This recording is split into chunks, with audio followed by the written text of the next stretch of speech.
Tony, thank you so much for coming to chat to us. Thank you for having me. Can you just start by introducing us with your name and the organisation you work for? So I'm Tony Tarquini.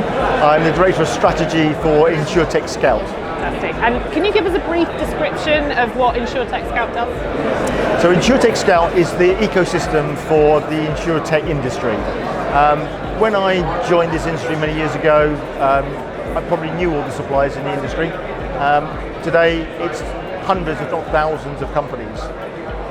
Being able to bring all of those together in a much more transparent way than we currently have, which is a bit of a miss and match, is really what we're setting out to do, to create the ecosystem which joins insurers, joins InsurTechs, solution providers, people who are service providers to the industry, recruitment consultants, everybody who's participating, who you'll find in this event today, could participate in this ecosystem. Fantastic. So you're no stranger to the industry. Why have you decided to join InsurTech Scout? So InsurTech Scout, there's a need for it. Like I said, I've been around in this industry for, well, should we say several decades, and it has expanded enormously. Over the last 10 years, the number one destination for venture capital money in technology is InsurTech. And it's been up to $7 billion a year, which is funding so many of these companies. So the whole thing has exploded on a massive scale. And that's great, because it means there's more capability coming into the insurance industry, and technology is becoming a greater part of what's happening in insurance. But also, it's very difficult for insurers to understand what is going on out there in the marketplace.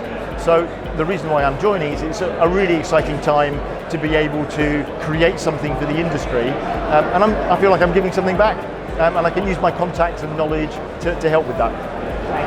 And in your opinion, how important is for insurers is external collaboration when it comes to driving innovation?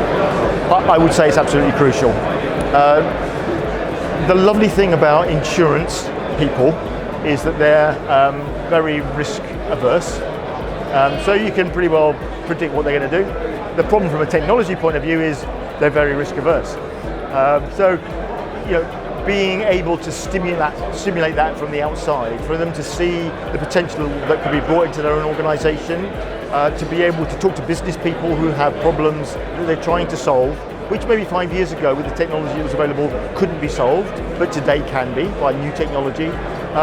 Educating and bringing those things to market, I think all part of the whole melting pot of things which are happening in the industry to make it happen.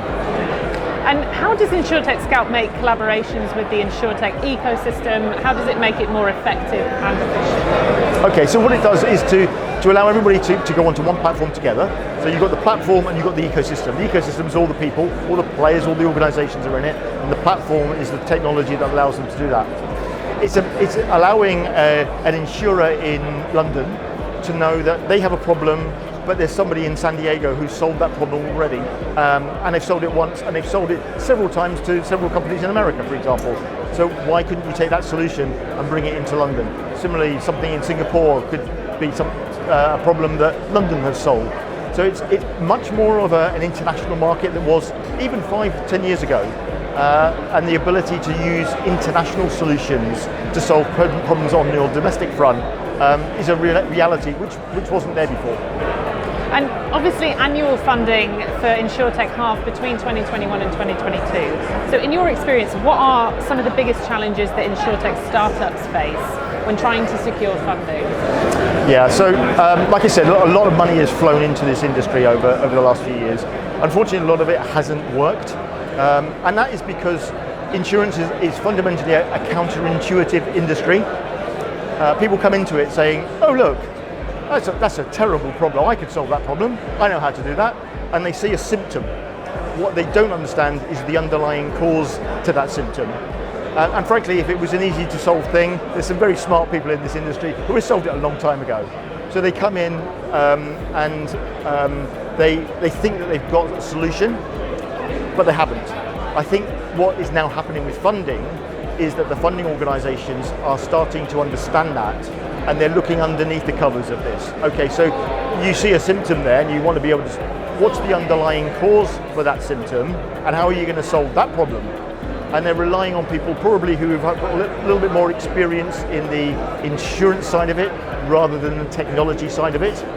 So it's maturing. I think the challenge is to find those startups which have both insurance knowledge and technology knowledge to combine the two together.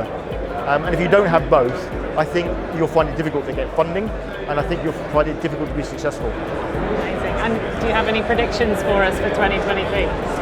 Well, you know what? I like I said, I've been in this industry a long time. It gets faster and faster and faster. I think it's just a really, really exciting time to be in the industry. When I left corporate life about 18 months ago, and I've been working as an independent consultant, and I love doing that. And what it does is give me an opportunity to see things from all different sides. So my prediction is that a lot of what we're seeing in the new technologies are going to start coming through, and AI obviously is going to be a big part of that. We're going to see embedded insurance, we're going to see ecosystems of insurance, we're going to see a move from pure risk management and payment on claims to proactive protection. And I think in 20 years' time, nobody will be working in the insurance industry. Everybody will be working in the protection industry. Oh, that's fantastic. Well, thank you so much for talking to us. That was extremely interesting. And wish you luck with the rest of the day. Thank you very much.